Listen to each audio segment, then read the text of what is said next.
Ayan guys, ayan nilagyan ko lang sakbi ng aming sasakyan. Kita niyo po guys, kalilinis ko lang po yan. And then, pagkatapos kong linisan, pinunasan ko ng alcohol para po disinfectant. Ayan, isa para mabango ang loob ng sasakyan. Ayan po, meron kaming maliit na blanket and then 2 pillow na maliliit para po pag long drive, meron pong nagagamit yung aking mga anak at mga aking mga upo.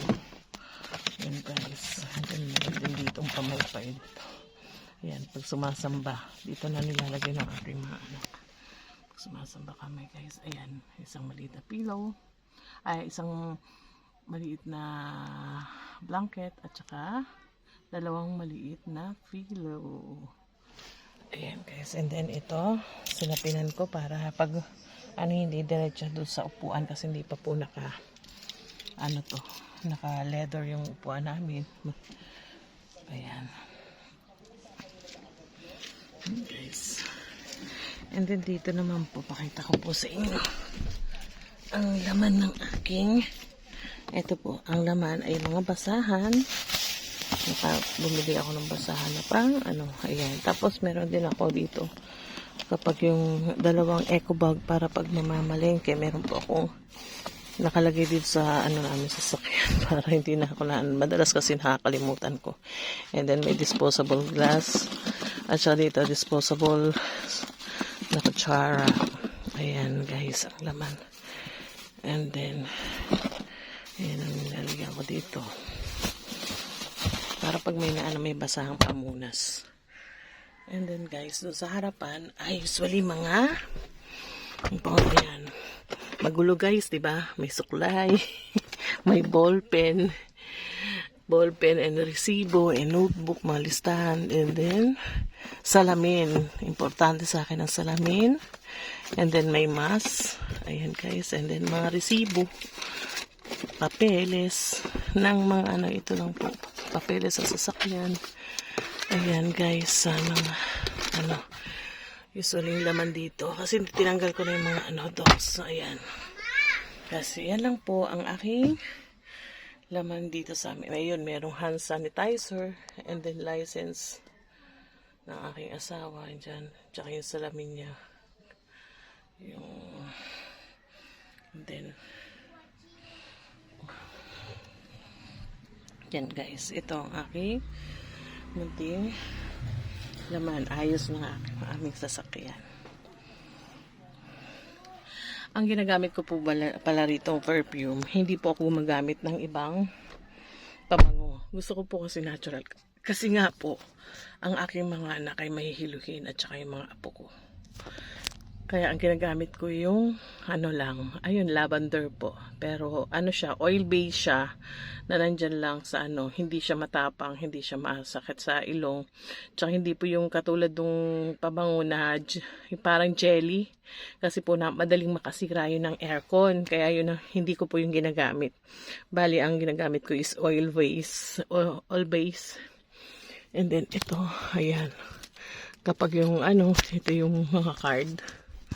Ayan, ito, yan, sa pag magagamitin sa mga long drive, sa toll gate. Yan usually, nandito lang sa sasakyan, naka-ready. Ayan guys. And then, ayan guys, ayan. Importante, kasi kahit maulan, kasi yung asawa gusto niya, carwash lang madaling makasira ng pintura ang carwash, diba, kapag lagi. Tapos wala naman kaming silungan din, sayang lang din naman. Ang tamad maglinis ng sasakyan. Ako lang usually yung naglilinis dito. Ayaw niya. Kasi wala naman daw, hindi daw maayos ang paglinis dito sa bahay. Hindi, kapag maayos, tingnan nyo, ako lang naglilinis. Mas maayos nga po pag ako naglilinis lang eh. Kaya lang pag sa dami kong ginagawa, hindi ko rin po maharap lagi na sabi niya linisan na madumi na daw yung sasakyan. Sabi ko okay lang kasi tag-ulan naman. Kaya hindi naman advisable na maglinis ka, magpa-carwash ka nang magpa-carwash. Ano ang gawa mo dyan? Ayan, lang ako. Mag-vlog. Ayan. Importante, kahit madumi yung labas, basta yung loob malinis, guys. Para pag hindi mabaho, 'di ba guys? Para komportable kapag may yung hindi kasi yung mga anak ko nga mahiluhin sila. Tsaka yung mga apo. Madali silang mahilo. Kaya lang guys, ang aking maiano sa inyo guys. Ayan, and then meron din pala kaming payong sa likod. Pang emergency pag umuulan. 2 payong. Pero yung isa nilabas. Kasi ginagamit nila rito. Sa pag may Tapos, yun, syempre, yung tawag doon, kapag masiraan, nandyan na lang po yung tools namin, nandyan. May tools kami. Yan lang po guys, marami pong salamat sa panonood. Thank you for watching. And then, nag-start lang po akong mag-vlog. Gusto ko po sanang i-workout yung aking YouTube channel. Kaya nag-upload po ako. Pero wala pa po akong naiisip na kung ano lang po yung kasi wala pa naman akong budget para sa mga pag-alis-alis dahil marami. Ang gusto ko lang is mag-upload lang ng kahit ano-ano muna. Pero ang gusto ko sana is travel vlog ng kasama ko yung yung pamilya ko. Kagaya ng mga napapanood ko mga idol ko. Ayan guys. Hanggang dito na lang muna po guys. Maraming salamat. Thank you for watching.